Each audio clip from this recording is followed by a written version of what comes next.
আসসালামু আলাইকুম, স্বাগতম জানাচ্ছি বিবিসি নিউজ আন্তর্জাতিক সংবাদে। শুরুতেই সংবাদ শিরোনাম, এরপর বিস্তারিত। গাজা থেকে শেষ পণবন্দির দেহাবশেষ উদ্ধারের দাবি ইসরায়েলের। ফের বিক্ষোভে উত্তাল যুক্তরাষ্ট্রের মিনেসোটা। ভারত চীন ভালো প্রতিবেশী, বন্ধু ও অংশীদার বলেন শি জিনপিং। পদ্মশ্রী তালিকায় পশ্চিমবঙ্গের ১১ জন, নাম নেই ১/৩ মুসলিমের কারও। দর্শক, এতক্ষণ শুনছিলেন সংবাদ শিরোনাম। এখন বিস্তারিত। আপনি যদি ইসরায়েলের ধ্বংস চান এবং মুসলিমদের পাশে থাকেন, তাহলে ভিডিওতে লাইক করে চ্যানেলটি অবশ্যই সাবস্ক্রাইব করে দিবেন এবং আপনার মূল্যবান মতামত অবশ্যই কমেন্টে লিখে জানিয়ে দিবেন। এখন বিস্তারিত। গাজা থেকে শেষ পণবন্দির দেহাবশেষ উদ্ধারের দাবি ইসরায়েলের। ইসরায়েলি সেনাবাহিনী জানিয়েছে তারা গাজা থেকে সর্বশেষ পণবন্দির লাশ উদ্ধার করেছে। গত অক্টোবরে হামাসের সাথে যুদ্ধবিরতি কার্যকর হওয়ার পর থেকে মাস্টার সার্জেন্ট র্যান গিভিলিকে খুঁজছিল ইসরায়েল। শর্ত অনুযায়ী যুদ্ধবিরতি কার্যকর হওয়ার ৭২ ঘণ্টার মধ্যে জীবিত ও মৃত সকল পণবন্দীকে ফেরত দেওয়ার কথা ছিল হামাসের। এর আওতায় ২০ জন জীবিত ইসরায়েলি পণবন্দী এবং ২৭ জন মৃত ইসরায়েলি ও বিদেশি পণবন্দীর লাশ বা দেহাবশেষ হস্তান্তর করা হয়। তবে গত কয়েক সপ্তাহ ধরে হামাস জানিয়ে আসছিল তারা এখনও গিভিলির সন্ধান পায়নি।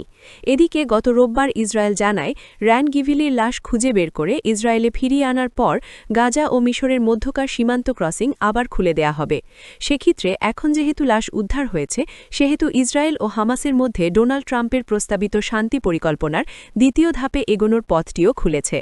এই ধাপে গাজার পুনর্গঠন ও অঞ্চলটিকে পুরোপুরি নিরস্ত্রীকরণের কথা রয়েছে।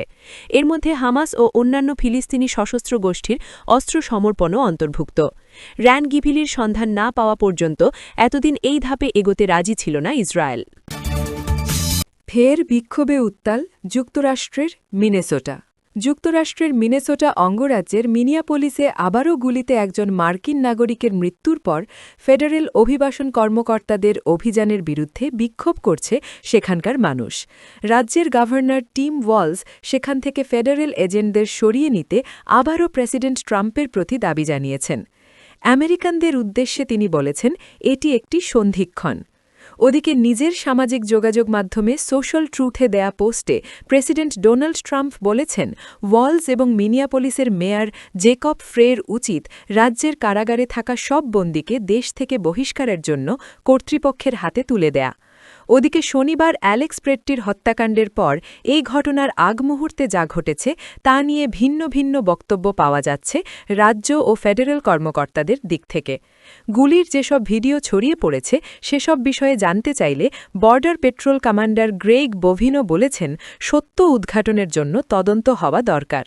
প্রেট্টি ছিলেন পেশায় নার্স এবং মার্কিন নাগরিক। তাকে একজন ভালো মনের মানুষ হিসেবে বর্ণনা করেছেন তার মা-বাবা। ওদিকে মিনেসোটা ইউনিভার্সিটি এক বিবৃতিতে প্রেট্টির মৃত্যুকে কমিউনিটির জন্য খুবই কষ্টের সময় হিসেবে বর্ণনা করেছে। ওই বিশ্ববিদ্যালয় থেকেই গ্র্যাজুয়েশন করেছিলেন তিনি।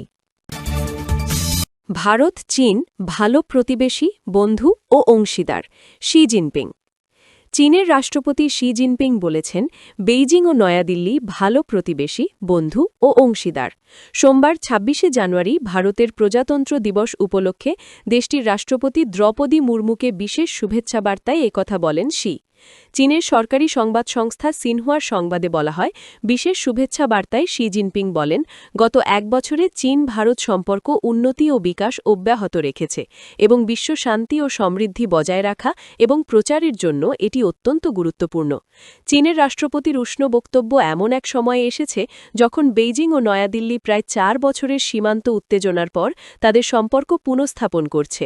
২০২০ সালের সীমান্ত সংঘর্ষে কমপক্ষে ২০ জন ভারতীয় সৈন্য ও ৪ জন চীনা সৈন্য নিহত হয়েছিল। এরপর থেকে দুদেশের মধ্যে অর্থনৈতিক নিষেধাজ্ঞা জারি ছিল। ২০২০ সালের সীমান্ত সংঘর্ষের পর ভারত চীনা মালিকানাধীন সোশ্যাল মিডিয়া জায়েন্ট টিকটক নিষিদ্ধ করে এবং বিশ্বের সবচেয়ে জনবহুল দেশে চীনা বিনিয়োগের উপর নিষেধাজ্ঞা আরোপ করে। তবে দুই প্রতিবেশীর মধ্যে দ্বিপাক্ষিক বাণিজ্য অব্যাহত ছিল, বার্ষিক $১৩০ বিলিয়ন অতিক্রম করেছিল।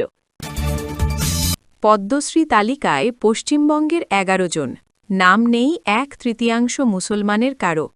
ভারতে প্রজাতন্ত্র দিবস উপলক্ষে পদ্মবিভূষণ, পদ্মভূষণ এবং পদ্মশ্রী পুরস্কারের জন্য ১৩১ জনের তালিকা প্রকাশ করা হয়েছে, যেখানে পশ্চিমবঙ্গ থেকে পদ্মশ্রী পাচ্ছেন ১১ জন। সোমবার ২৬ জানুয়ারি ভারতীয় একাধিক সংবাদমাধ্যম জানিয়েছে, পশ্চিমবঙ্গ থেকে ১১ জন পদ্মশ্রী পেলেও পদ্মবিভূষণ ও পদ্মভূষণ পুরস্কার পাচ্ছেন না এই রাজ্যের কেউ। শুধু তাই নয়, এই রাজ্যে মোট জনসংখ্যার ১/৩ মুসলমান। ১১ জনের ওই তালিকায় নাম নেই তাদের কারোরই। ভারতের কেন্দ্রীয় স্বরাষ্ট্র মন্ত্রণালয় ঘোষিত পদ্মশ্রীর জন্য মনোনীত পশ্চিমবঙ্গের ১১ জন হলেন অভিনেতা প্রসেনজিৎ চট্টোপাধ্যায়, শিল্পী তৃপ্তি মুখোপাধ্যায়, শিল্পী জ্যোতিষ দেবনাথ, সন্তুরবাদক তরুণ ভট্টাচার্য, তবলাবাদক কুমার বোস, চিকিৎসক সরোজ মণ্ডল, সাহিত্যিক অশোক কুমার হালদার, সাহিত্যিক রবিলাল টুডু, নাট্যকার হরিমাধব মুখোপাধ্যায় মরণোত্তর, শিক্ষাবিদ গম্ভীর সিং ইয়ংজন ও সাহিত্যিক মহেন্দ্রনাথ রায়। পশ্চিমবঙ্গে মুসলিম সম্প্রদায়ের মধ্যে থেকে সর্বশেষ পদ্ম পেয়েছিলেন উচ্চাঙ্গ সঙ্গীত শিল্পী উস্তাদ রশিদ খান, যাকে ২০২২ সালে পদ্মভূষণ সম্মান দেয়া হয়েছিল।